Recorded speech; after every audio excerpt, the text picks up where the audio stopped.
প্ৰতিখন জিলাত কৰ্মী সভা আৰম্ভ হৈছে। প্ৰতিখন জিলা ছাত্ৰ সন্থাৰ উদ্যোগতে কৰ্মী সভা অনুষ্ঠিত হৈ আছে আৰু মূল বিষয়টো আমাৰ চিন্তন মন্থন কৰ্ষণ কৰি ছাত্ৰ ছাত্ৰীসকলৰ সুৰক্ষিত শৈক্ষিক ভৱিষ্যত নিশ্চিত কৰিব পৰাকৈ কেনেকৈ আগবাঢ়িব পাৰি, এখন শৈক্ষিক কৰ্মসূচীৰ আধাৰত কেনেকৈ আমি কাম কাজ কৰিব পাৰোঁ, স্থানীয় সমস্যাবিলাকক লৈ কেনেকৈ আগবাঢ়িব পাৰোঁ, অসমৰ খিলঞ্জীয়া মানুহৰ সুৰক্ষিত ভৱিষ্যতক লৈ আমি কেনেকৈ আগবাঢ়িব পাৰোঁ আৰু ছাত্ৰ সন্থাৰ প্ৰত্যেকজন সদস্যই নিজৰ নিজৰ অঞ্চলত কি ধৰণে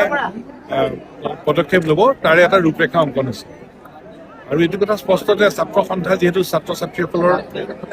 সুৰক্ষিত শৈক্ষিক ভৱিষ্যতে মূল বিষয়, সেই বিষয়ত এতিয়া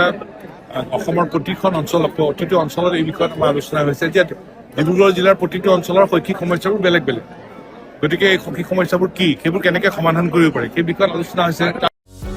যিকোনো খবৰৰ বাবে যোগাযোগ কৰক আমাৰ এই নম্বৰত 9181 307 221।